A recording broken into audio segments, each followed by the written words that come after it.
Voy a hacer un trabajo bucólico. Voy a andar haciendo trabajo bucólico. O propio de las teóricas, ¿no? Entonces voy a dar la clase virtual. Yo les voy a pasar por las dudas porque tendría que revisar si es que están los mails de todos ustedes en las actas. Por ahí sí, pero por las dudas... Igual tenemos un grupo de la materia. Bueno, pero díganme, yo les tengo que mandar, si yo los hago por Microsoft Teams, claro. necesito los mails para poder mandárselo. Listo. Y es distinto a como cuando, es decir, yo no lo armaba en latín, lo armaban los chicos, entonces ustedes son poquitos, para armar la clase tengo que tener los mails y mandárselos. Cierto. ¿Estamos? Sí. Creo que tiene que estar en las actas, pero por las dudas, anótense ahí el mail, después yo igualmente voy a revisar. Posiblemente, como ahora estaban las actas de examen, tengo que mirar a ver si están abiertas las actas de inscriptos a las materias, que en un momento estuvieron, y por supuesto yo vi quiénes estaban, pero por las dudas, porque para armar el Microsoft Teams tengo que tener el mail.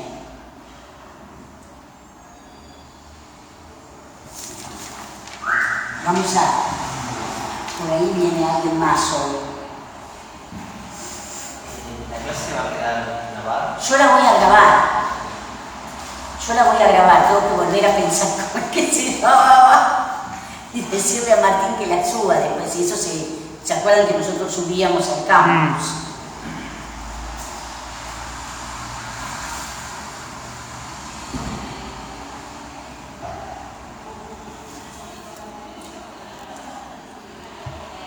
Creo que ya, si las cosas están bien, yo me voy a detener frente a algunas cuestiones que salieron el otro día relacionadas con la métrica, como por ejemplo este problema del weak o el ARIUD, que ahí no tuvimos problemas, pero quiero marcarles algunas cuestiones que hace a la historia de la lengua en relación, me la voy a dejar así, después si viene la gente, y el viernes también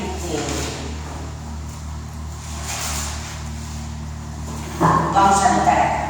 Bueno, cuando hicimos esta métrica, la métrica de este verso, ¿no es cierto?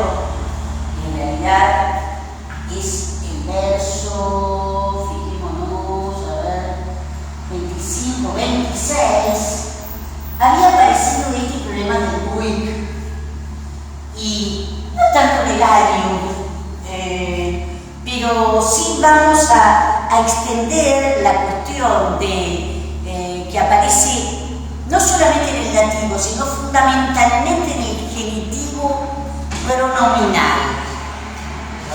¿Qué hace? ¿Cómo te va, hermano?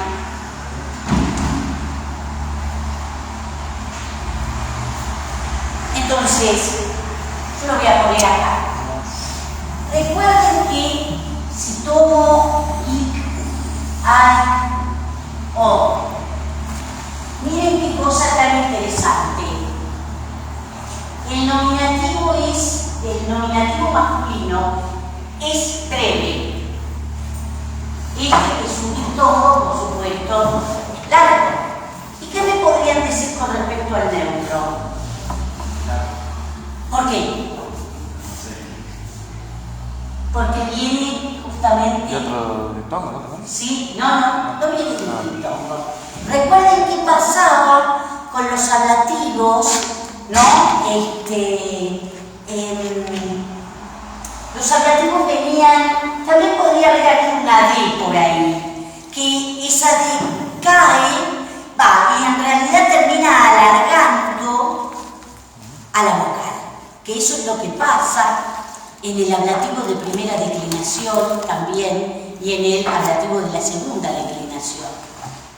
Esto es muy interesante, ¿no? Y se puede pensar también en el ablativo de tema en I, ¿sí? Entonces ese O es largo, ¿eh? Esto yo lo tomé, bueno, algunas cosas de acá que yo les voy a comentar, las tomé de la morfología histórica de Arnoux, pero también de la fonética histórica de Max Niedermann, ¿sí? Que también, por supuesto, por ahí se lo pueden llegar a bajar, ¿no es cierto? Estoy hablando de la fonética de Max Niedermann. Fonética histórica es. Y la fonética histórica. La de Niedermann es la fonética histórica. Fonétique historique, ¿sí? Y la otra, prácticamente, todo está tomado de la morfología histórica de Arnoux, ¿sí? Morfología histórica. Entonces, no vamos a ir a algo que es el problema que nos encontramos en este verso 26. Fundamentalmente vamos a poner, ¿no es cierto?, lo que sucede en el genitivo y en el dativo, que es el que nos encontramos acá. Esto que nosotros vemos en ik, aek, ok es extensible a los otros pronombres demostrativos, y les digo que aún más al pronombre relativo y al que se lo conoce vulgarmente como el falso deíctico, ¿no es cierto?, que es iseaí, ¿no? Pseudo deíctico también. Entonces, lo mismo dice, ¿no? Esto mismo dice Arnoux, ¿no? Donde nos encontramos, por ejemplo, con ellos, o también, fíjense, con quoius. Quoius, antes de ese pasaje, de la velar con su apéndice, el labio velar, a una común y corriente cultural que es la C, ¿no es cierto? Esto es lo que nosotros encontramos como quoius. Esto que nosotros vemos, yo tomé ik, aek, ok, pero podemos replicarlo en los otros genitivos, sobre todo en los otros genitivos. El dativo, fíjense que el dativo, si yo lo pongo acá, es cui o cui, que uno lo dice vulgarmente, ¿sí? Pero el problema del genitivo lo encontramos también en los otros pronombres demostrativos, como por ejemplo istius, ilius, y podríamos ver qué pasa con esto también extensible a los indefinidos. Tomo el que sigue a huir. Yo tengo alius, ¿sí? ¿Por qué me pongo alius? Podría poner otro indefinido, ¿no es cierto? Nullius. ¿Cómo? Nullius, por ejemplo. Nullius, claro. Ahora, ¿por qué estoy haciendo tanta disquisición con respecto a esto? Porque desde el punto de vista métrico nos podemos encontrar con algunos problemas. Por ejemplo, el hecho de que yo me anoté cómo pasaban de uno a otro, bueno, me parece que está un poco de más todo lo que yo me anoté por acá. Que es el pasaje, por ejemplo, de quoius a cuius, que es lo que yo les mostré acá. Esto mismo también lo podemos ver en los demostrativos, ¿no es cierto? Lo que resulta interesante es cómo Arnoux pone en paralelo lo que pasa con un pronombre como ik, aek, ok, con lo que sucede con qui, quae, quod. ¿Sí? Bien. Ahora, ¿por qué yo me detuve en esto y les digo que esto nos lleva a un problema desde el punto de vista métrico? Porque uius genitivo se puede expandir como bisilábico o disilábico, como dicen los franceses, o monosilábico. ¿Qué quiere decir esto? Si es bisilábico, esta U es larga, ahora después vamos a ver por qué motivos, uno podría ser así, y todo esto como una segunda sílaba. ¿Estamos de acuerdo? Yo esto me detengo a efecto de lo que puede ocurrir en la métrica. Acá tengo dos sílabas. Pues es una semivocal. ¿Cómo? Claro, ahora vamos a ver el problema de Saí. Ahora vamos a ir al problema de Saí.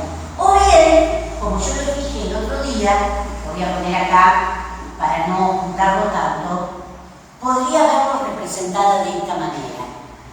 Y a través de ese arquito, como yo les mostré que sucedía con UIF, estoy haciendo referencia a la existencia de una licencia métrica, que existe también a la hora de hacer métrica en español, por ejemplo, que se llama sinícesis o sinéresis, ¿sí? Que yo se los he puesto, ahí en una notita, ¿no es cierto? ¿Qué significa? Que es fíjense que acá nos damos cuenta por qué se llama sinícesis o sinéresis, porque acá tenemos la preposición griega, ¿no es cierto? Syn, que significa con. Quiere decir que de dos sílabas, por efectos métricos, podría considerarnos simplemente una única sílaba. ¿Estamos de acuerdo? Bueno, esto mismo, ahora esperen, ahora vamos a ir a otras cuestiones. Perdón, ¿y no se podría considerar todo por separado? O sea, U, I... No. Ahora después vamos a ver qué otro problema nos podemos encontrar. Y esto mismo podría ocurrir con los otros genitivos. Pero ahora, si yo hago un análisis de estas formas en comparación con Ulius, me encuentro con algo diferente. Miren, en realidad, acá podría suceder que en lugar de tener dos sílabas, podría llegar a tener tres sílabas. Nunca istius o istius lo puedo considerar un monosílabo, o ilius o ilius. Ahora vamos a ver qué otro fenómeno sucede en este caso. Lo mismo pasa acá, ¿no es cierto? Con el genitivo de ubicuo. Podría ser monosílabo, ¿no es cierto? O podría ser bisilábico. Es exactamente lo mismo, por eso es que Ernoult los pone en comparación. Ahora, acá sucede otra cosa, porque yo tengo, ya de por sí, tengo acá, bueno, este podría ser un caso semejante. Tanto istius o istius, ilius o ilius, fíjense que yo estoy haciendo dos pronunciaciones diferentes. Ya de por sí tengo dos sílabas. Acá también tengo dos sílabas, porque la A cuenta como una sílaba propiamente dicha. Sucede lo mismo. Podría ser trisilábico o bisilábico. Y ahora vamos a ver por qué. ¿Pero es largo? Sí.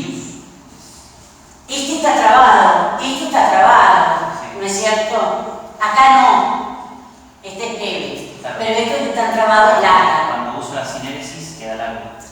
El problema lo tenés en la segunda sílaba, no en la primera. Pero digo, en el allá, por ejemplo... ¿En dónde vos decís? En el Ulius.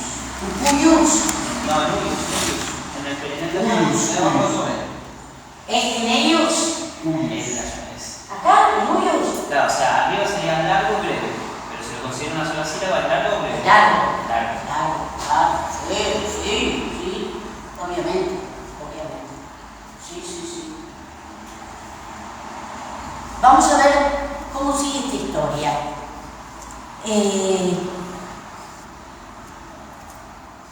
Esto que nosotros hemos marcado para Cuyus o para Cuyus, dijimos que se puede dar acá. Quiere decir que puedo encontrarme con esto, miren. Y acá, ¿no es cierto?, es trisilábico, con estas i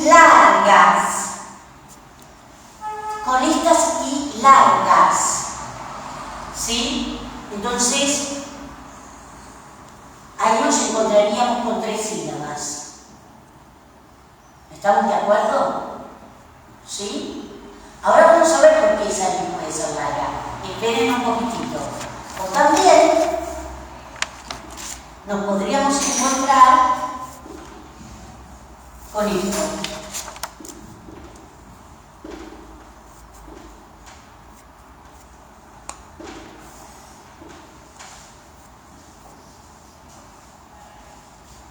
Quiere decir que el poeta puede valerse de estas posibilidades. Y, por ejemplo, lo que nos dice Arnoux, que Plauto, en la misma obra, Plauto usa las 2 posibilidades para Cuyus. Lo hace bisilábico, con esa U larga, o lo hace monosilábico. Así que posiblemente en contextos métricos diferentes, pero fíjense que lo usa. Ahora espérenme un poquitito, porque esa I puede ser larga, ¿no es cierto? Espérenme un poquitito. Quiero terminar de hablar de lo que sucede con el dativo, que ya lo hemos encontrado, ¿no es cierto? Ese uic que tenemos ahí, que por supuesto proviene de un diptongo, ¿no? Este dativo proviene, como dice Arnoux, de, ahí lo tienen, ¿ves? ¿Ven? Hoy, en, ¿qué? ¿Qué hace?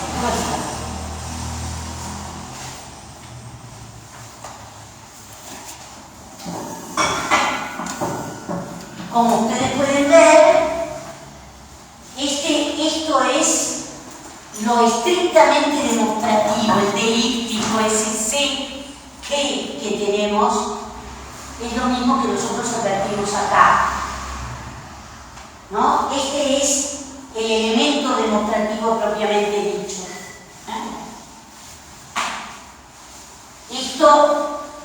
De esto va a quedar hoy. Y por supuesto que esa O se cierra y queda weak.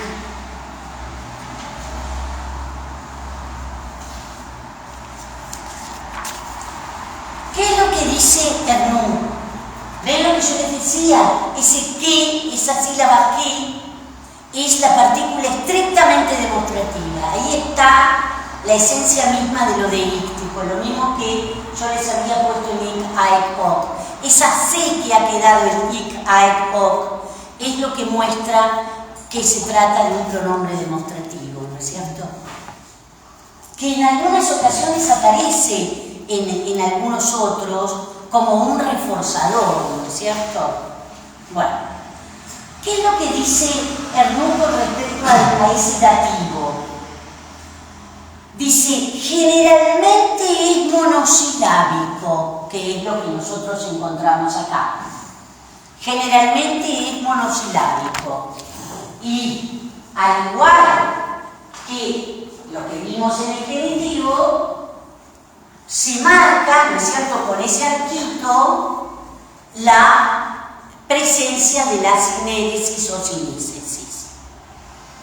Es generalmente monosilábico, pero entre los arcaicos, pero entre los poetas arcaicos, pensemos en Plauto, porque en general muchos o la mayor parte de los ejemplos que da Arnoux es Plauto, pero tendríamos poetas aún mucho más arcaicos que que Plauto casi podríamos decir que es el límite, Plauto junto con Terencio, ¿no? Hay poetas mucho más arcaicos, Enio, Nevio, por supuesto que están en estado fragmentario.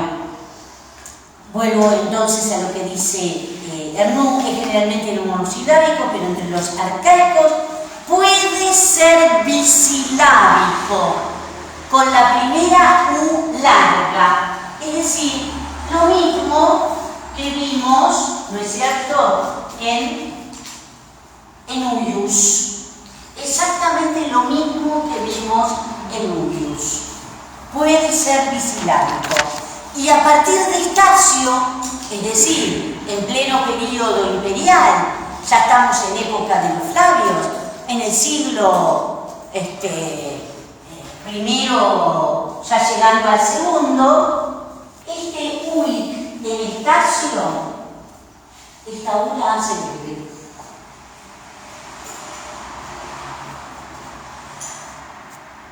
Por eso quise detenerme en esto, porque nos pilla mal haciendo métrica esto, como ustedes pueden ver. O sea, la U de Uic puede ser tanto larga como breve. Sí, pero Depende del autor. hay que ver el autor y depende de la época.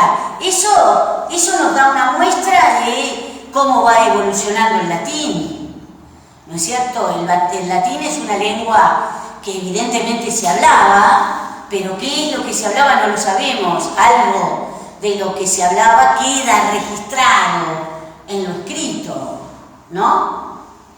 A través de estas manifestaciones que son eminentemente poéticas y que también la usan conforme a las necesidades métricas, ¿no es cierto? Hay una que es más arcaica que otra. Y sí, la que es más arcaica es la que se considera bisilábica. Esa es la más arcaica. No, pero digo en cantidad de la sílaba, de la U, que puede ser Larga. Sí.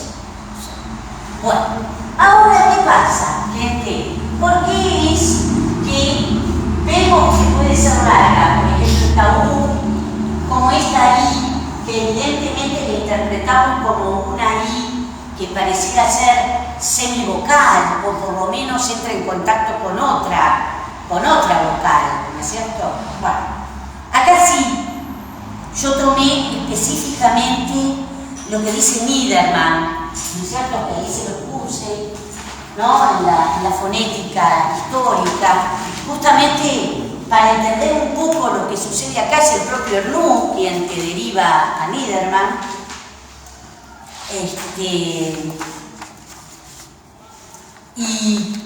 Y hay una serie de reglas que da Niedermann en relación con las semivocales a partir del parágrafo 53, ¿no? Dice, esto es muy interesante, dice, en los grupos de I, si quieren se lo pueden ir copiando, en el grupo de I, son reglas, para mí son reglas, el tipo las enuncia de esta manera, ¿no? Dice, en los grupos donde aparece la I, más vocal, más una vocal de timbre diferente, es decir, que no se repita la I, ¿no? La I más vocal de timbre diferente y la U más vocal de timbre diferente forman dos sílabas.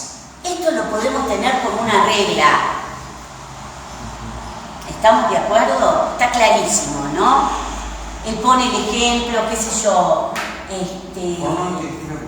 Dos sílabas.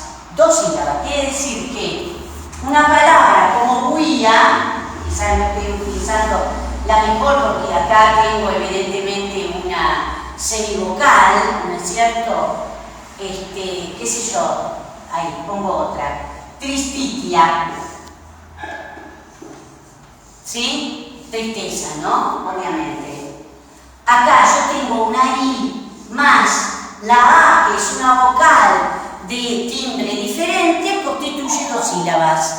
Entonces, eso que para nosotros sería, por ahí pensamos que es un diptongo, no, son cuatro sílabas. Tris, ti, a. ¿Estamos de acuerdo? Y pasa lo mismo con una U, ¿no es cierto? La U más una vocal de timbre diferente se consideran 2 sílabas. Bueno. Después él se mete con cómo es que la U se convierte en B corta, que eso es una evolución desde el punto de vista meramente grafemático o ortográfico, si quieren, de época humanista, ¿no es cierto? Y lo mismo pasa con la I con respecto a la J. Si ustedes van a un diccionario como el Gafio hace la diferencia. Ustedes buscan palabras con I propiamente dicha, que se inician con I propiamente dicha, o hace la diferencia con la J. Sí. Es impresionante. Eso está en el Gafio. En cambio, en el Old, atenti, porque ustedes buscan, qué sé yo, sí, o umbra dentro de la U, pero después tenés huerguilli y no te cambió. Tenés que ver, ¿no es cierto?, lo que es la vocal propiamente dicha cuando se convierte en semivocal o semiconsonante, con un efecto fónico evidentemente de semiconsonante. Esto en el OU. El Gafio hace la diferencia. En el OU no.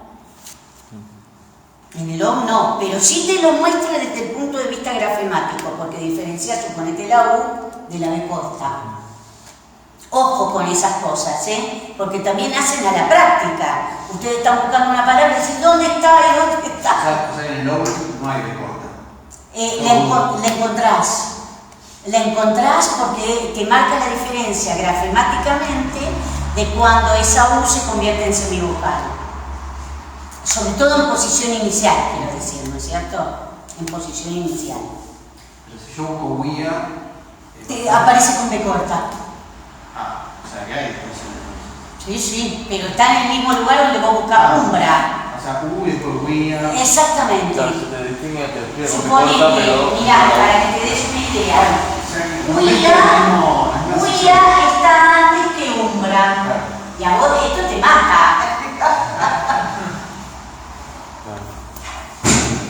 Bueno, Ese es el- está bien, pero por lo menos...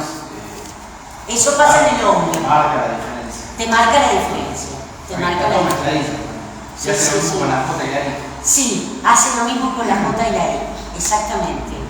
Yo me acuerdo que acá había profesores en la cátedra, por ejemplo, la de Amalia Nuchito, una cátedra de hace muchísimos años, Amalia se jubiló hace muchísimo tiempo, que ella no te usaba la B corta. Todo era U, todo era I. Nosotros la I jamás hacemos la diferencia, pero con U y B, la U y la V sí la hacemos la diferencia.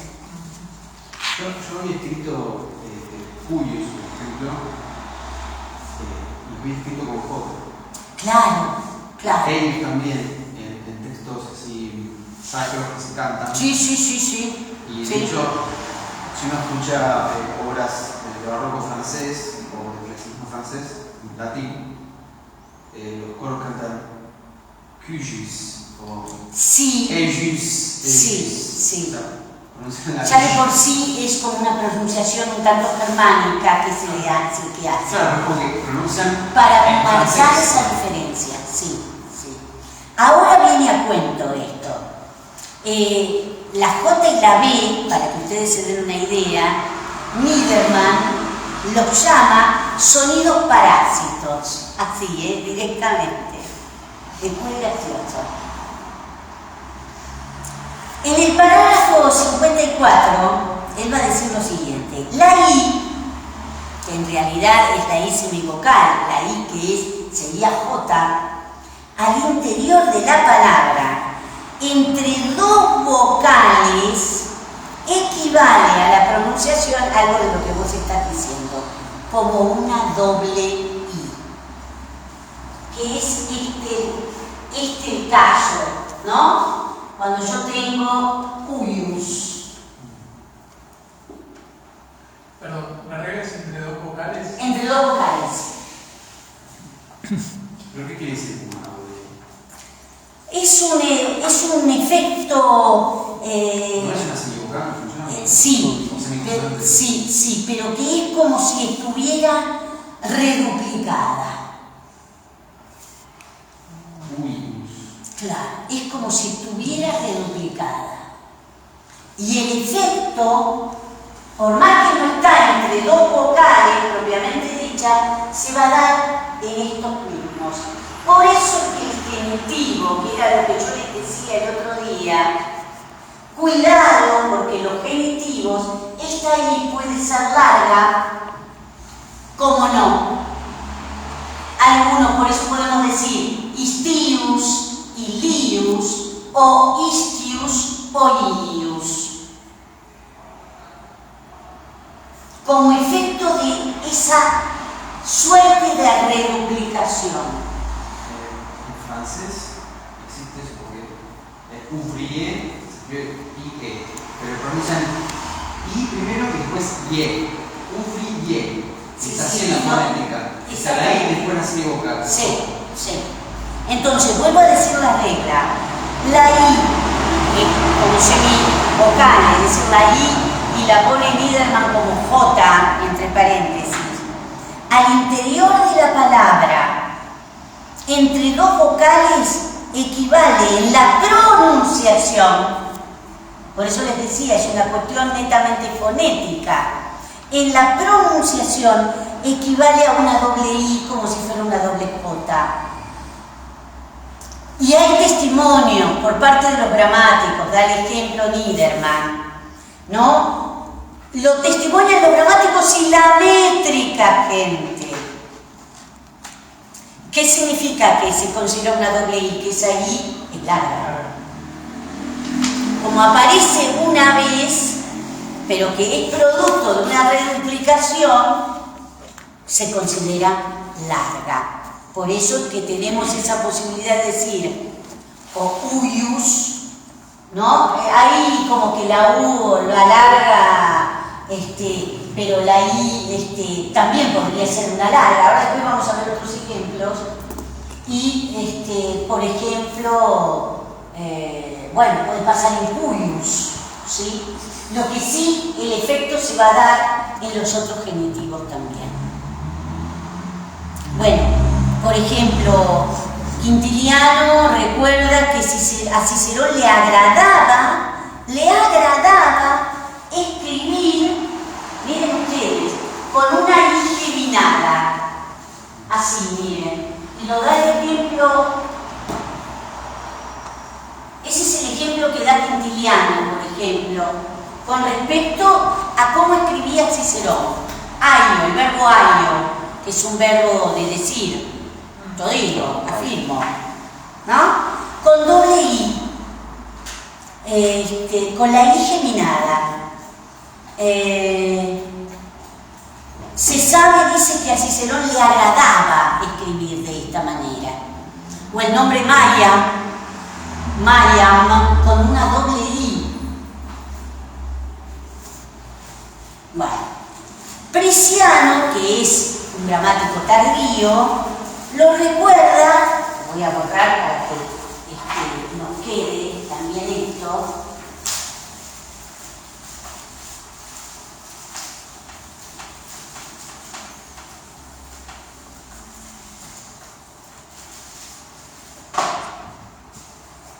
Prisciano, por ejemplo,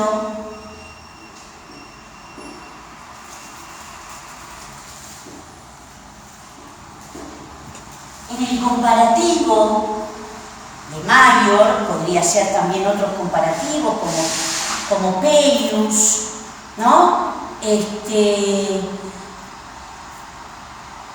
Habla acerca de la pronunciación de una doble I. Es como si dijéramos Maius. Y esto mismo en el genitivo de eius. diminutivo de irse a ir, mejor dicho.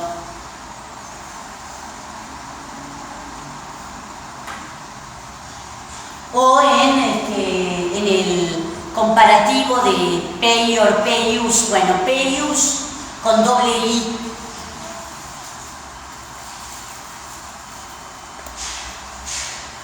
En consecuencia, dice Prisciano, en la versificación, la primera sílaba de ario, maior, maius, peior, peius se considera larga.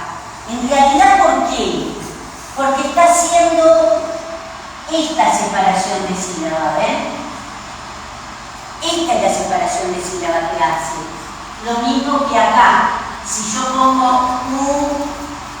ius, ¿no? Porque esto mismo lo puedo pensar para los otros genitivos. Entonces, al haber otra vocal, y esto por supuesto se reduce a una sola, hace que esta se alargue. Lo mismo pasa acá.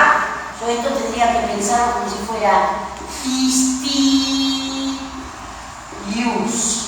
Por eso esto se alarga. Esto lo dice Prisciano. Sí. O sea que al final del día se usa como si tuviera una I vocal y una I vocal. Sí. La reduplica. Como si dijeras Marius. Maius, ¿no es cierto? Como si sonaran dos i's. O peius. Sí. Eius.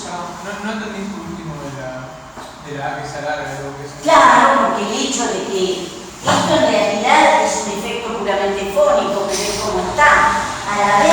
Al pensar que hay ahí otra vocal, hace que la A se alargue.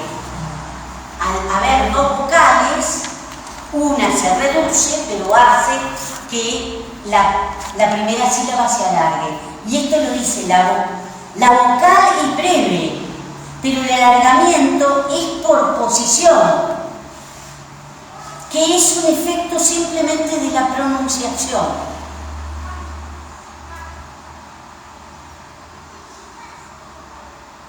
En la versificación, la primera sílaba de ario, maior, peior, se considera larga, porque vendría de esa separación en sílabas. Y es, insiste Prisciano, la vocal radical es breve, pero por posición se alarga. ¿Cuál es esa posición? Estaría seguida por una de esas dobles i's. Y es pura y exclusivamente un efecto de la pronunciación. Dice, sin embargo, se advierte también en las inscripciones, que puede aparecer, por ejemplo, con doble i. Y entre otras, cuius, que ya lo hemos nombrado, eius, y hay otra palabra que puede llegar a aparecer con doble i, que es esta, majestati, por ejemplo, que aparece acá en el ejemplo que da Miderman, lo da en caso dativo, ¿no es cierto? A la majestad, ¿no? Pensando en una inscripción. ¿Qué significa? Que yo puedo tener una doble i. Bueno, esta palabra también se escribe con J. Exactamente, de ahí viene majestad. Y de ahí lo que dice, que es fabuloso lo que dice Miderman. ¿Por qué, por ejemplo, en italiano decís maggiore con doble G? Y como si fuera poco te de ahí también, decís maggiore, ¿no? Igual la I está para que se pueda pronunciar el sonido J, porque si no sería Sí, magore. si no maggiore, claro. Pero claro, por algo dio una consonante en Por algo castellano lo y exactamente. en italiano. Exactamente, la primera es la que tiene que ir entre paréntesis. Ahora yo pensaba, ¿no? Con las reglas estas que diste, de la I, la U más una vocal de tono distinto, ¿por qué no podemos separar U y US? Porque son las dos que tienen un timbre semejante. La I y la U tienen timbre Y semejante. sí, desde el punto de vista que tienen esta posibilidad de ser semivocales, ¿no? A pesar que también pueden constituir distintas sílabas, pero en ius no lo podés hacer. Sí podés hacer la diferencia entre la U y ius después. Pero, igual además justo en el caso de qui o cuyos, esas cosas, está el dígrafo, ¿no? Yo, antes que vos vinieras, yo lo que dije justamente es que puede ser, ¿ves lo que estoy marcando? La posibilidad de que sean bisilábicas o monosilábicas. Cuando son monosilábicas, se marcan con ese arco que te está representando la sinícesis o sinéresis.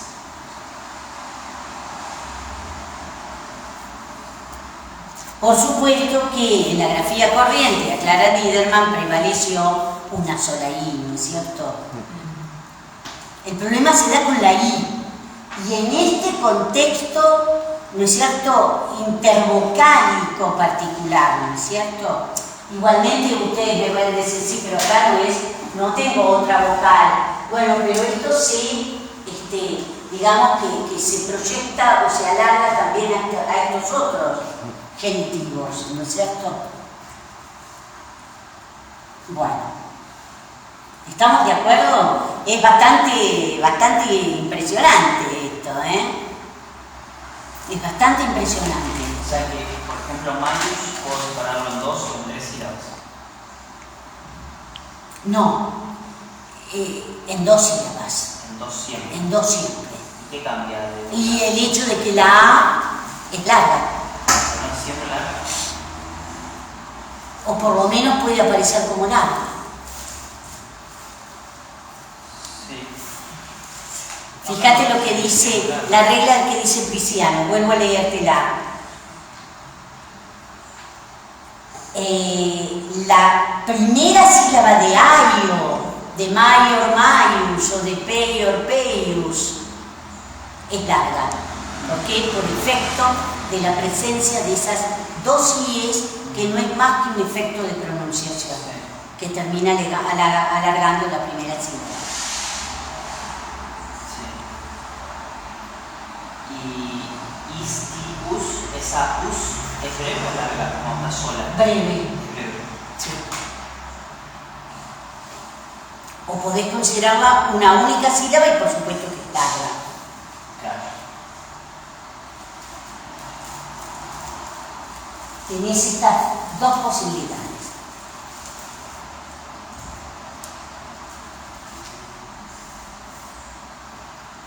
Bueno.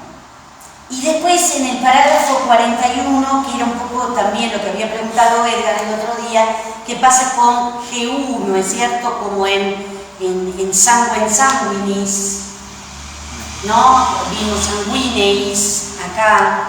Es el mismo efecto que la Q con el apéndice velar, ¿no es cierto?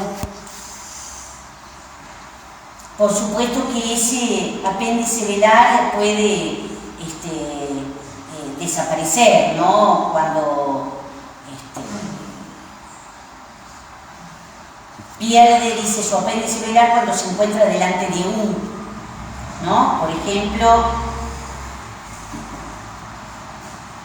locmor, que ahí tengo el apéndice velar, es diferente de locutus, ¿no es cierto?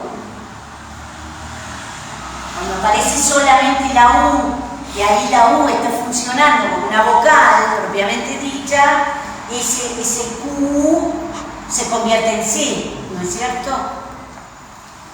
Son estas cosas que a uno lo deja medio...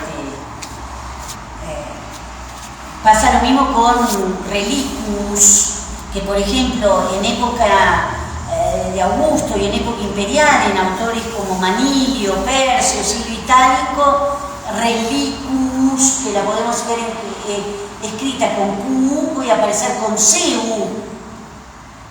Ese es otro problema, ¿no? Bueno, así que ojo con esto, ¿no? Bueno, interesante la última, y ya dejamos esto. Estoy rompiendo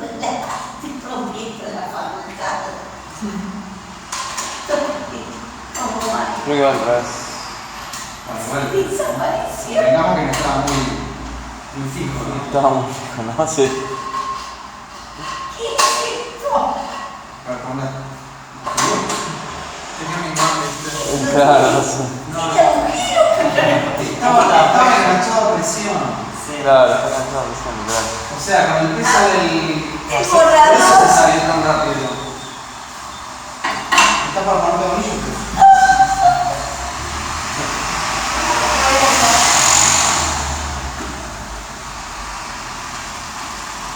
Miren esto. Así que te saca la pantalla de todo. No, esperemos que. Estuve en el Esperemos edificio que de esas cada cosas no. presión. Es gigante esto, la palabra, miren qué linda esta.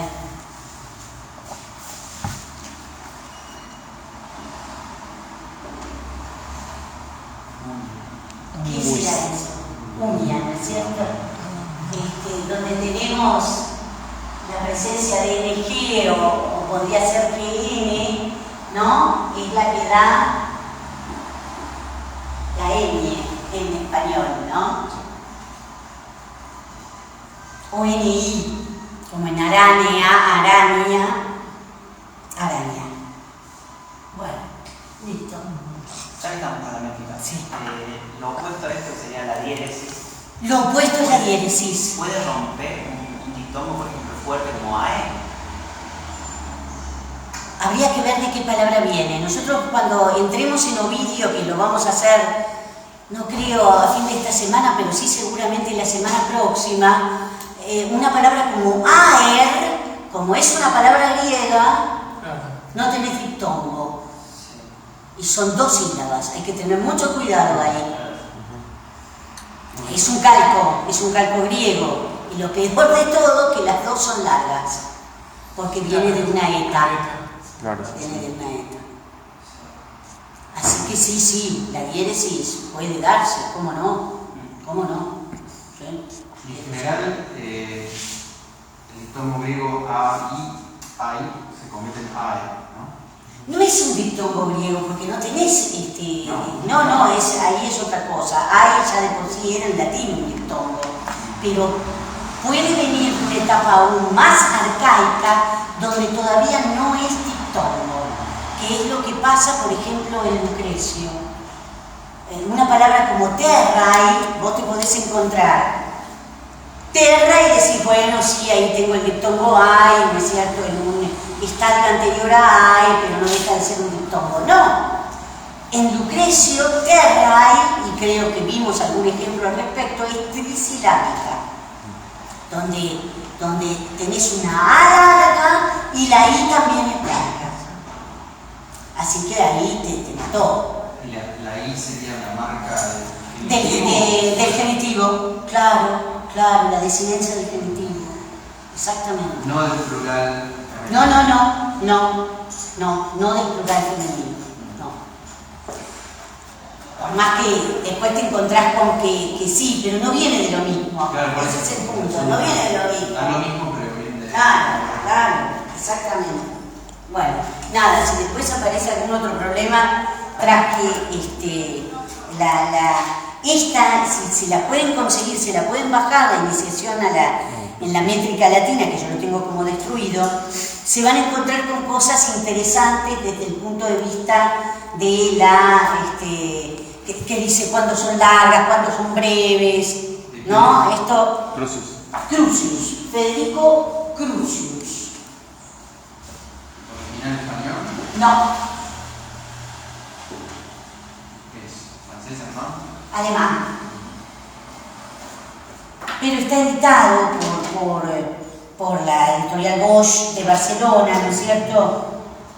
Y me acuerdo que el que siempre te mandaba, porque te simplificaba muchas cosas, era Prieto. Prieto te mandaba Crucius. Bueno, muy bien. Una pregunta. Dale, ¿dónde quedó el borrador? Acá, sí. El apéndice velar entonces está presente antes de cualquier vocal. Sí, menos en la U. A pesar de que vos también te podés encontrar con una forma como esta,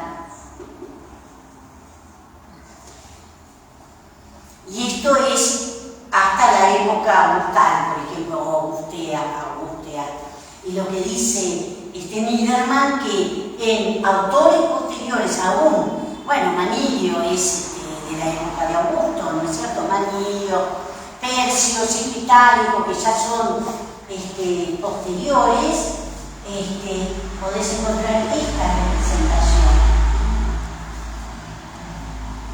Y entonces ahí tenés que, acá haces 1, 2, 3 sílabas, ¿no? Pero acá haces 4 sílabas.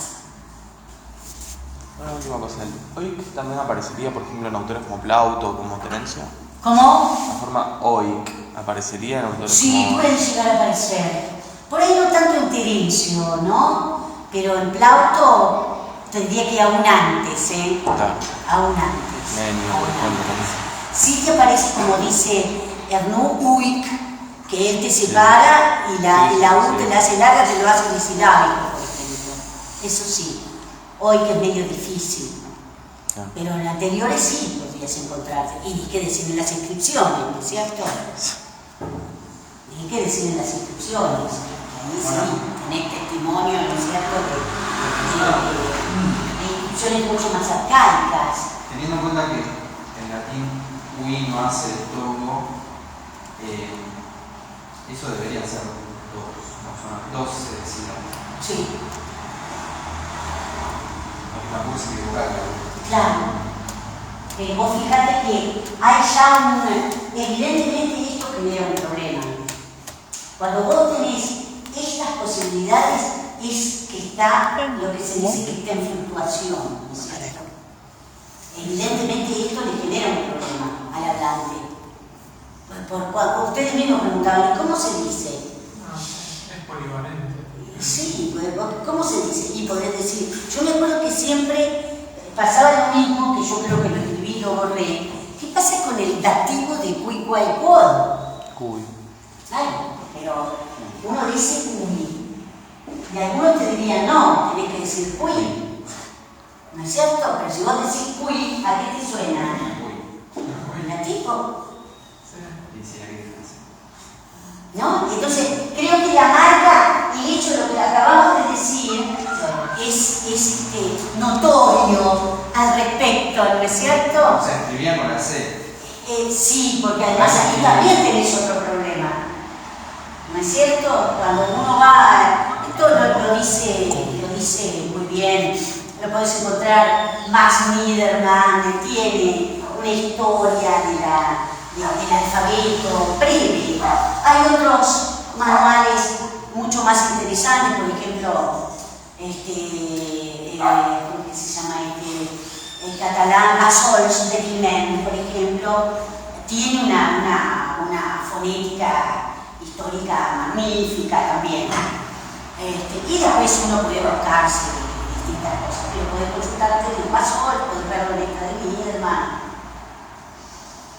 Y cosas más significadas que te daban los maestros, ¿no? Pero evidentemente vos tenías 3 formas para escribir el mismo sonido. Y esto es producto de distintas fuentes, digamos, de distintas procedencias. ¿Cómo es que, dónde tenés la K? Lo que es la representación de la oclusiva velada o de la oclusiva gutural, si quiere decirlo, en palabras muy arcaicas, como por ejemplo calendae. Calendae va con K. Porque después cayó la cara, ¿no? Sí. Podés encontrar Caesar escrito con K. ¿No? Eso me parece que es una cosa arcaizante. Me gusta la CH. Bueno, la CH, eso es una procedencia griega. Pero hay una palabra. Sí, no, pero eso por influencia, eso se produce después digamos, de la extensión que Roma hace hacia los territorios griegos y digamos que hay como un trasplante cultural que es una forma de aculturación también, porque eso te lo dicen los historiadores y aún los historiadores del arte, ¿no es cierto? En el momento en que Roma se extiende hacia el mundo griego, se produce evidentemente una absorción de la cultura griega que termina provocando una aculturación en el mundo de los romanos. Y entonces tenés palabras como carta, que es papel, charta se escribe. ¿De origen griego? No. Por eso. O tenés pulque. Esa es la palabra. Claro, porque esa siempre se da como ejemplo. Porque no es griego. No. ¿Qué hace? Pero eso es el efecto, ¿no es cierto?, de la presencia de lo que pudo haber sido una consonante aspirada. ¿No es cierto? Ahora cuando la semana próxima comencemos con Ovidio, que nos vamos a encontrar con la palabra caos. Que creo que debe haber 2 o 3 tipos que usan la palabra caos a lo largo de toda la ¿Eso es literatura. latina, no? ¿Eh? No, No, es recontra de griega. La usa Hesíodo. La usa Hesíodo. Ahí tenés la clara absorción de la teogonía hesiódica, ¿no? Y la palabra es un calco. Y ahí sí tenés, ¿por qué? Ese chaos que nosotros vamos a ver viene de acá, de aquí. No, esto es fascinante, pero la velar, evidentemente lo inclusivo a velar, te muestra lo problemático de esto, porque ahí también se entrecruza lo etrusco, y sobre todo la presencia de la C, y entonces por eso es que tuvieron que agregar la G y a marcar la diferencia con respecto a la C. Todo eso yo se los cuento, si recuerdan las cosas que yo dije en latín 1, yo refería a una de esas cuestiones que a mí me resultan fascinantes.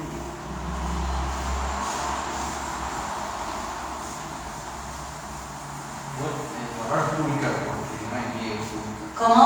No, que la palabra pública me llamó la atención porque no es griego. No, pero ese es el efecto de que en un determinado momento, sobre todo a partir del siglo III, que es el momento del comienzo de la gran expansión de Roma hacia el Mediterráneo oriental, el hecho de conquistar a los griegos hace que eso sonaría como una aspiración. Fíjense que después Catulo se mofa de los que hacen la aspiración esa de la H. Que acá no me acuerdo quién habrá sido de los colegas o de las colegas que enseñaron que había que decir hic, haec, hoc. Y yo decía, por Dios, ¿de dónde sacaron eso? Si es muda, ¿por qué estaba la H? ¿Por qué aparece en palabras que son latinas? Eso posiblemente tiene que haber sido una aspiración, pero se perdió. Se perdió.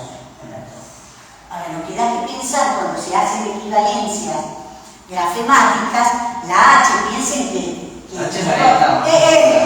A eso iba. Tenía aspiración. Claro, es la ETA mayúscula. Es la ETA mayúscula. Desde el punto de vista grafemático. Claro. Bueno, esto es muy fascinante, pero bueno, no podemos estar todo el tiempo con eso. Pero sí, son problemas que nos podemos encontrar haciendo métrica. Y si el año próximo, los que quieran, las que quieran venir a seguir en el latín 5, se va a hacer Plauto y se va a hacer métrica. La métrica latina. No es chiste. Entonces, además de este cambio que mencionaste de la Q por la C, que en algunas palabras como estas podría marcar Que te cambie. otra disposición silábica de la palabra. Sí. Recién, escuché mal, lo relacionaste también con influencia etrusca, la presencia. No, la presencia de la C. Sí. La presencia de la C sí es etrusca.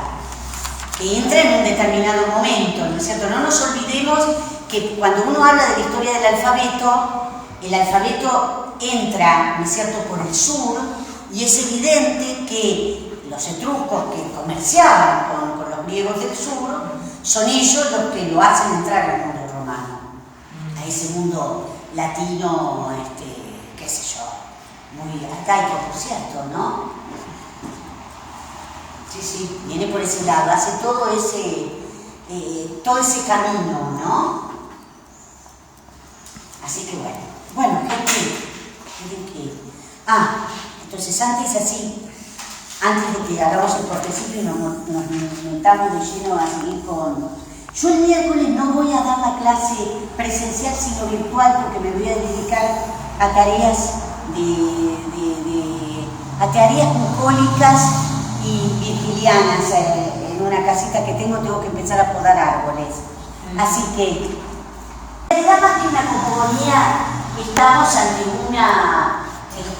un momento mítico, ¿no? Una edad mítica de temporalidad indefinida. Sí, perdón, chiquitito de lo imparcial. Sí. Entonces, va a haber un fragmentito de pasaje de texto conocido, de lo que ya hemos trabajado, que no hemos conocido de las mismas obras. ¿Sí? Sí, exactamente. Que esa es una técnica, la vieja técnica que aplicaba mi vieja profesora de griego, que si viviera tendría como 100 y pico de años. La doctora Celina Grifero, que fue, yo creo que la primera doctora en historia que hubo en este país, para que ustedes se den una idea. Ella te hacía esa. Entonces vos te matabas estudiando porque sabías que el texto desconocido iba a ser del pasaje que había estado en parte laburando en la clase. Entonces te matabas haciendo 100 millones de versos de una tragedia, por ejemplo. O sea, de textos conocidos también Virgilio. ¿Cómo? De textos desconocidos también Virgilio. Bueno, estábamos con esto, ¿no es cierto? Que yo les decía que es la mitificación de un tiempo legendario, ¿no? Teníamos este uso que yo les había dicho de ese verbo videre que había quedado arriba, que es el último verbo que aparece en el verso anterior, y que también ustedes van a encontrar una nota que yo les digo como Arnoux señala que este es un potencial en el pasado o el uso del subjuntivo eventual o potencial en el pasado. Por eso bien traduce así directamente este verso, esta forma, ese videres, Arnoux lo traduce como se podría ver, porque se considera impersonal. Yo igualmente mantuve la segunda persona porque también podemos utilizar la segunda persona con un carácter impersonal. Esto lo dijimos en el otro día. Evidentemente, luego entramos en una subordinación de infinitivo más acusativo, una completiva de infinitivo más acusativo, que evidentemente es el objeto directo de ese videres, ¿no es cierto? Claro, que si uno lo piensa, no se queden enganchados con la traducción en español, porque si uno piensa se podría ver, la completiva no es objetiva, sería, ¿no? Sino que tendría que ser subjetiva. En latín no, en latín es objetiva, es el objeto directo, porque yo puedo reponer un sujeto, que es el tú, ¿no es cierto? Aunque sea en inverso. Bueno, entonces dice que danzaban al compás rítmicamente, que es ese números que tenemos arriba, no solo los faunos, dice, sino también las fieras. Y para danzar ahí lo estás traduciendo a ludere. ¿Cómo? ¿No? Para danzaban, están con ludere. Sí, porque ese verbo ludo tenés múltiples posibilidades. Todos lo traducen como eso, porque si no, creo que... ¿Puede ser, por ejemplo, tocar? O sea, tocar como tocar instrumentos. ¿No puede ser, por ejemplo, tocar como tocar instrumentos? Sí, pero sí, también podría pensarse que ese número que tenés arriba claro. Puede ser tocar como tocar el compás. Pero yo sí, tocar a compás. Todos lo consideran igualmente que danzan. Claro, yo más que nada porque danzar lo tengo más asociado a saltar, pero no sé, y también sí. Toda la tradición sí. Lo ponen como que fuera danzar, ¿no? Tocar las fieras Claro, sí, sí. ¿Viste eso? Los faunos sí, porque también Claro, los faunos sí, los podrían faunos podrían. tocar instrumentos, ¿no? Sí. Estamos en un terreno de lo que hemos denominado los adhyunata, que son esto que podríamos denominar como cosas maravillosas que transgreden las leyes de la realidad. Una de estas es que las fieras danzaran, y si querés ver, no estaría mal pensar como que tocaran instrumentos, no estaría mal. Lo que pasa es que no nos olvidemos que es evidentemente una ruptura de las reglas de la realidad, una transgresión de la realidad. Lo mismo esto. Ven que yo agregué acá, podrías ver o se podría ver, que lo elide, y acá está la segunda completiva. Está repetido el tum, ¿no es cierto? Casi con un carácter anafórico, ¿no? Entonces, que las rígidas encinas, y esto era lo que dijimos el otro día, rígidas cuerpus, ¿no es cierto? Movían sus copas o movían las cimas, ¿no es cierto? La parte de arriba. Y por supuesto, ahí también estamos ante un adhyunaton propiamente dicho, donde se produce esta suerte de paradoja, de oposición entre el adjetivo rígidas y el hecho del motare, el infinitivo motare, que es el infinitivo de un verbo frecuentativo. El verbo moto es frecuentativo, dijimos el otro día, del verbo moveo, por lo cual es más paradójico aún. Esto, atención, porque ese verso que yo les digo que está mucho después, como por ahí por el 70 y tantos, lo pueden encontrar en ese artículo de Arturo, que es cuando habla de también los rígidos hornos, que es otro árbol, para que ustedes se den una idea. Y hay distintas traducciones con respecto a qué árbol se trataría, de eso también. Y el verbo que usa es el verbo deduco, así que ahí aparece deducere hornos. Y de nuevo la importancia de ese deducere. Antes acá habíamos visto deductum. Y el adjetivo que vuelvo a repetir es el adjetivo rigidus, por supuesto, nuevamente aparece más tarde. Impresionante. Bueno, acá pueden ver, ¿ven? Esto que fue lo último que dijimos, este adhyunaton que lo plantea Clausen, ¿no? Uno de los autores que estamos citando, de los editores, recuerdas en la S, que las encinas son los árboles obedientes a la lira de Orfeo, ¿no es cierto? Por eso yo pienso que también habla de danza, ¿no? Danzar y tocar, porque esto es como que hay una palabra mágica que hace mover a esos. A uno los hace danzar y a otros los hace mover como efecto de esa palabra, ¿no?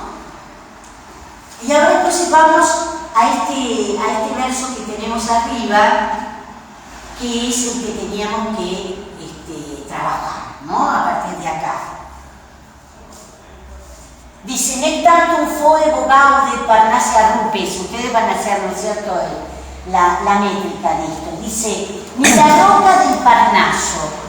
Y esto justamente los editores, y yo les hago el comentario abajo, dice, es un sintagma muy alejandrino, muy neotélico en realidad, ¿no? Aparece este tipo de trabajo muy culto, podríamos decir que verdaderamente es un cultismo. Aparece, por ejemplo, utilizado por Catulo.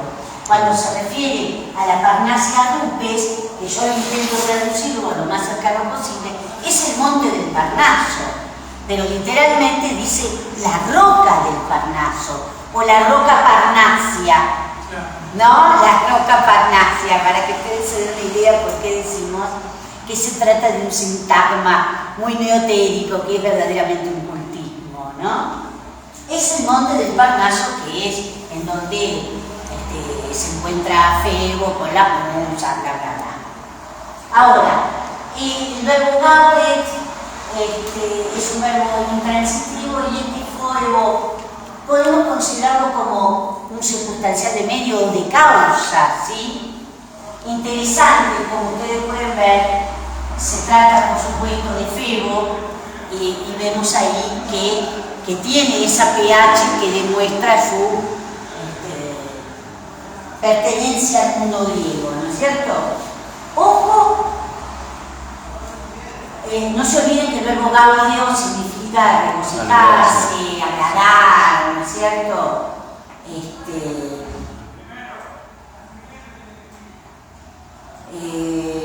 Nada, ¿ven? Ojo, les quería decir, acá está el ablativo considerado causal o de medio, ojo con el enunciado del verbo gaudio, que es terrible, ¿eh? Es un semideponente, Claro, y observen cómo la U hace de las suyas, ¿no es cierto?, en el perfecto.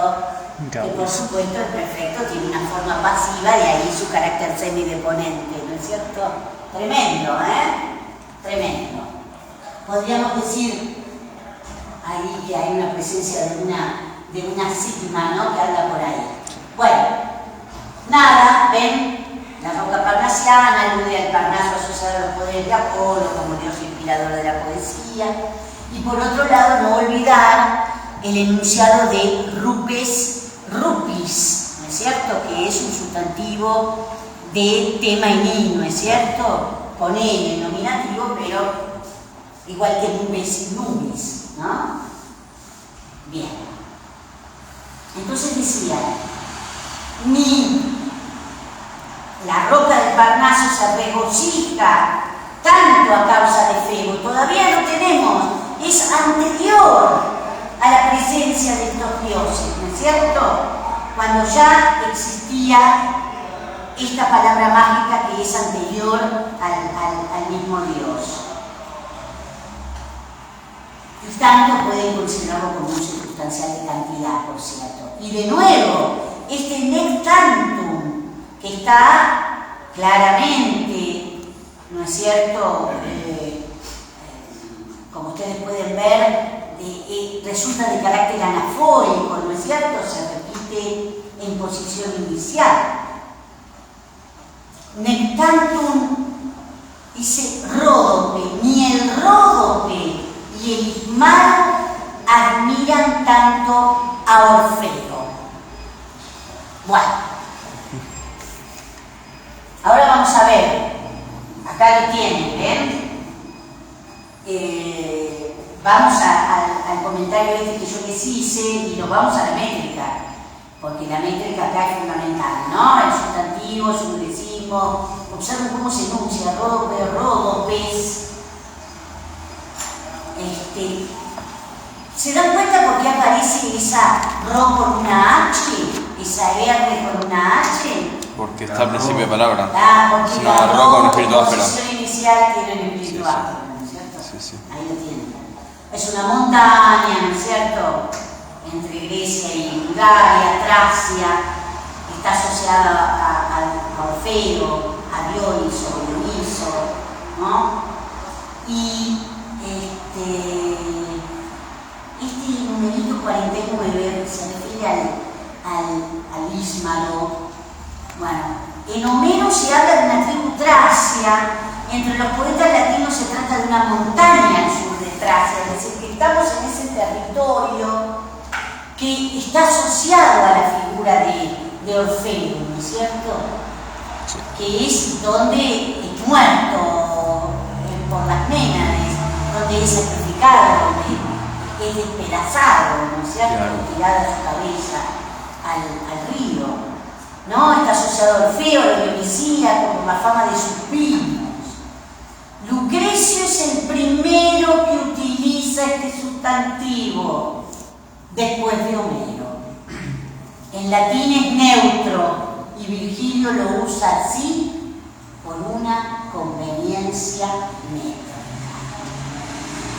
Es decir, que lo hace masculino por una conveniencia métrica. Claro, porque si hubiera tenido que poner el neutro, esa S se convierte en una M, en consecuencia tiene un problema a la hora de formar el pie.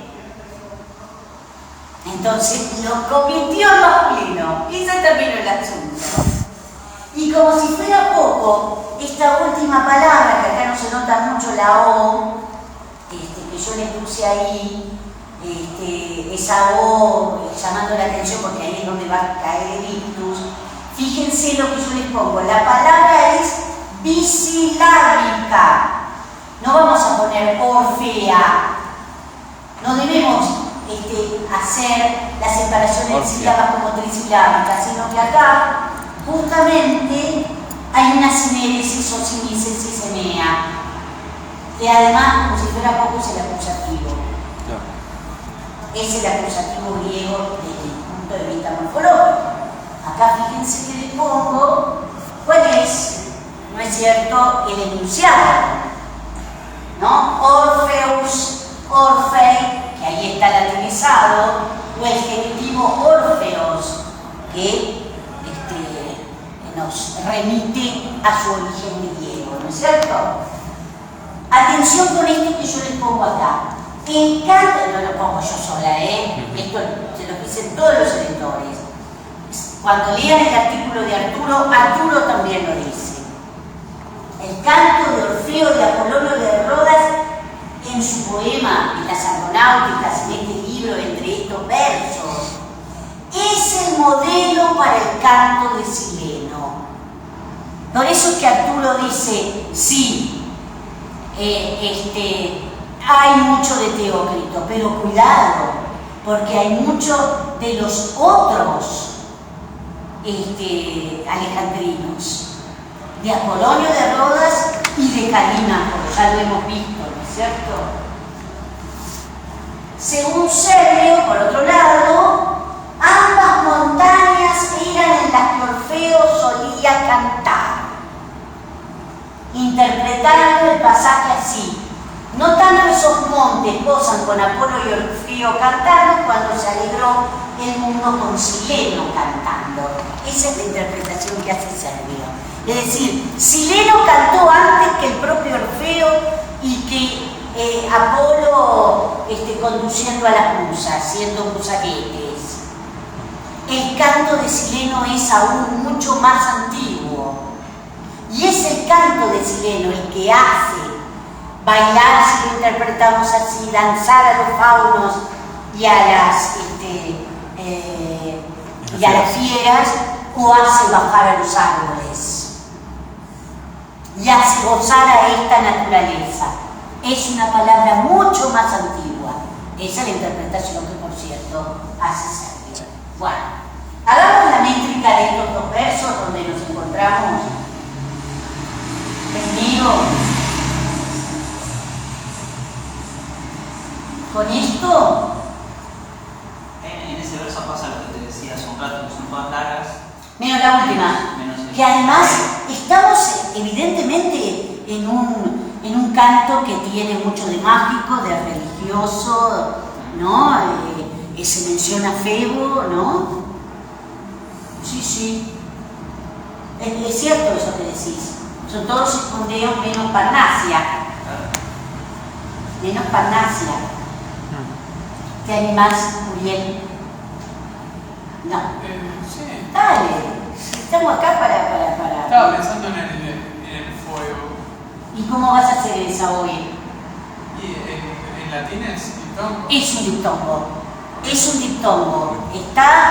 Tiene algunos rasgos griegos, pero está latinizado. Nec tantum fuego. Bien. Gaudet. Bien. Parnasia. Parnasia rupes. Rupes. Claro. Entonces, fíjense que era esto que decía Nico, ¿no? Esto de que son todos esponteos menos el último. Nec tantum fuego. Evidentemente ahí la cesura, ¿no es cierto? Podríamos hasta pensar en una triebímera, con lo cual una triebímera mucho más suave, pero donde deja a fuego destacándose en el medio, ¿no? Gaudet, Parnasia, Rupes. Y podríamos hacer otras interpretaciones, donde sea una triemímera y una heptemímera, donde queda A mí se me ocurrió esa. fuego Gaudet y queda, ¿no? Pero son interpretaciones y vaya que pesan a veces esas interpretaciones, ¿eh? Sobre todo destaco la triemímera porque se va a repetir en el verso que sigue, este nectantum, que tiene esta condición anafórica, ¿no es cierto?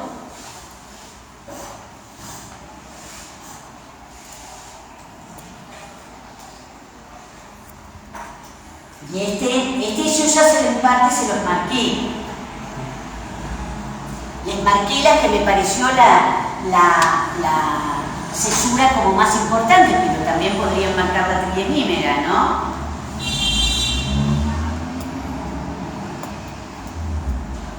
En realidad, esta es una eta, por eso va a ser larga en el nominativo, ¿eh? Bueno. Rodopé. Esta. Claro. Rodopé. Esta, por supuesto, tanto en el nominativo como en el diminutivo. Entonces, ya la tienen ahí marcada. Nectantum rodopé. Mirantur et ismarus orfea. ¿No es cierto? Esto no se olviden, ¿eh? Es una semícesis o sinégesis. Nectantum rodopé.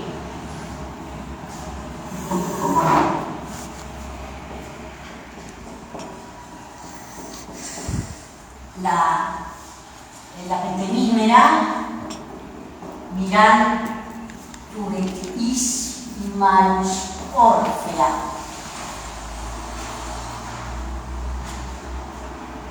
Bueno, acá es donde nosotros nos vamos a encontrar ahora con el comienzo de una cosmogonía, ¿no? Todavía estos versos remiten a ese pasado mitológico y a una palabra mucho más antigua que la del propio Orfeo, ¿no? Un canto mucho más antiguo que el del propio Orfeo. Y fíjense que utiliza, como ustedes pueden ver, el verbo canon en esta ocasión, ¿no? Ese nanque, por supuesto, que introduce, es una conjunción causal, que por supuesto en latín no es una conjunción subordinante. Es muy fácil esto, y pues cantaba, ¿no? Cantaba eso, y pues cantaba eso, quiere decir que entonces ese uti que nosotros tenemos ahí, esa conjunción que está reforzada, con esa I, yo hago ahí algún tipo de comentario, después lo vemos, introduce ¿qué cosa? Una sustantiva, podemos considerarla una enfática, ¿no? Podemos considerar ese ut con un carácter enfático, por eso es que yo hago la traducción de cómo, y pues cantaba cómo, o pues cantaba qué, ¿no? Una mera completiva introducida por ut, o si bien la quieren considerar enfática, es decir, una interrogativa indirecta con carácter enfático, ¿no? Y acá es donde nosotros vamos a encontrarnos con la esencia de lo lucreciano. Por más que Clausen, Colban dicen, no, simplemente toma algunas palabras y evidentemente no está reproduciendo el pensamiento epicúreo de Lucrecio. Sin embargo, en un texto que ustedes también se pueden bajar, es un texto de Elaine Fandam, que se escribe así, Fandam, ¿no? Fandam, F-A-N-T-H-A-N, Lane sobre las metamorfosis de Ovidio, hay un capítulo donde ella directamente dice, un texto que nosotros vamos a ver, el próximo texto es ese, el comienzo de Metamorfosis primera, el primer libro de Metamorfosis, es decir, donde Ovidio hace una cosmogonía y retoma elementos lucrecianos, y como dice Fandam, Ovidio no hace otra cosa más que tomar el canto de Sileno, que es estrictamente lucreciano, y yo estoy de acuerdo con Fandam. Nosotros la conocimos, Elaine Fandam, que vino a la Argentina hace muchos años. Era encantadora. Yo creo que todavía está viva, debe ser muy viejita. Bueno, entonces en el verso 31 empieza específicamente la cosmogonía de corte lucreciano, que es lo que nosotros vimos en el libro quinto. Bueno, podríamos seguirlo rastreando mucho más. Yo lo que voy a hacer el viernes es traer un códex lucreciano que yo tengo, para que ustedes también lo vean, que es impactante porque aparece la cantidad de veces que se dan en toda la obra lucreciana determinadas palabras. Entonces uno puede seguirle el rastro de lo que es un verdadero vocabulario lucreciano. Son códex, es un códex. Existen códex ciceronianos, virgilianos, bueno, este es el lucreciano. Bueno, entonces, acá no hay mucho como para poder analizar, ¿no? Porque la cosa sigue en el verso siguiente. Yo me he adelantado porque ustedes se van a encontrar precisamente con esto. Él utiliza la palabra semina para referirse a la semilla. Palabras lucrecianas si las hay para referirse a los átomos. ¿No es cierto? Y Lucrecio habla de la semilla de las cosas. Acá Virgilio va a hablar de las semillas de las tierras y del aire. Lo vamos a ver en el siguiente verso para que ustedes, bueno, después voy a volver a esto, Acá lo tienen, ¿ven? Las tierras, del aire y del mar. Esto es impactante. Estos tres elementos, ¿no? La tierra, de nuevo, la tierra, el aire y el agua. Luego va a agregar el cuarto elemento, que es lo que nosotros encontramos en ese pasaje que trabajamos con Nico Russo, sobre la cosmogonía, esa cosmogonía racionalista que plantea precisamente Lucrecio en el libro quinto, ¿no es cierto? De neta inspiración empedóclea. ¿Por qué digo eso? Porque Empédocles es de los fisiólogos, es de los presocráticos aquel que trabaja a partir de los cuatro elementos. Y acá van a aparecer. Acá habla de los semina, terrarumque, animalque, marique. Las semillas de las tierras, del aire, acá dice ánima, aire, no traduzcamos alma, por favor, y del mar. Y dice, separa el pretérito perfecto del subjuntivo, no nos olvidemos que estamos en la completiva sustantiva, fuisen con la palabra que nos había pegado arriba, super lucreciana, que es coacta. ¿Sí? Y observen este cuá que tenemos acá. Fíjense que tipo, como aquello que decía mi profe Lele, ¿no? En latín uno lo tiene que leer, y sobre todo en poesía, desde distintas direcciones. Él pone coacta fuisen, ¿sí? ¿No? Ahí el núcleo verbal, acá el sujeto y allá arriba pone el qua, ¿no? Es impactante la arquitectura del examen. Y con una anástrofe muy lucreciana, ¿no es cierto?, donde adelanta, como ustedes pueden ver, parte del término, ¿no es cierto?, que es en este caso magnum. ¿El magnum a qué modifica? Está modificando inane.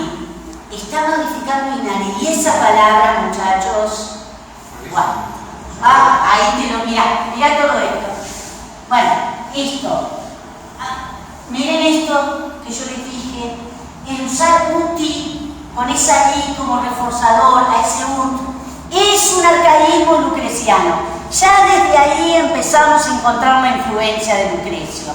Desde no solamente las ideas, no solamente del léxico, sino la apropiación de determinados arcaísmos. Y lo último, y nos vamos a ir con esto que es clave. El sustantivo es inane, inanis, usado por Lucrecio para referirse al vacío. Nosotros lo tradujimos como lo no ocupado, porque Lucrecio usa varias cosas para referirse al vacío. Otra de las que utiliza es la palabra vacans. Vacante. Ya es vacante. Que después nuestro hijo Camilo nos explicó cómo los que hacen ciencia dura, pues le hace ingeniería, se habla de vacancia en los tejidos, en los componentes, ¿no? Estoy diciendo alguna pavada, si me escuchan me mata. Y acá aparece, yo les he puesto varias citas lucrecianas, ¿no? Entre las cosas, miren el nombre, ¿no? Entre las cosas está lo no ocupado, por ejemplo, ¿sí? En el libro 1, que es clave. Otro, miren, acá lo tienen. Inane, Wakansque. ¿Sí? Por lo tanto, existe un espacio intangible, locus intactus, intangible porque no se puede tocar, dice Lucrecio, lo no ocupado y lo vacante. Bueno, el concepto de vacío no está simplemente asociado a la ausencia o falta de materia, sino que está constituido por una naturaleza diferente, porque él lo considera junto con los semina. Es otro elemento. Ojo. Y es inherente a este no ofrecer ninguna resistencia al movimiento de los cuerpos. Bueno, les puse varios contextos diferentes, ¿ven? Y después, el cuarto, ya nos fuimos, participio perfecto del verbo pogo, que es una palabra que forma parte del vocabulario lucreciano. Gente, a trabajar, ¿eh? ¿Saben a mí lo que me cuesta hacer esto? Ustedes tienen que hacer honores a esto. El viernes les traigo el códex. El códex lucreciano.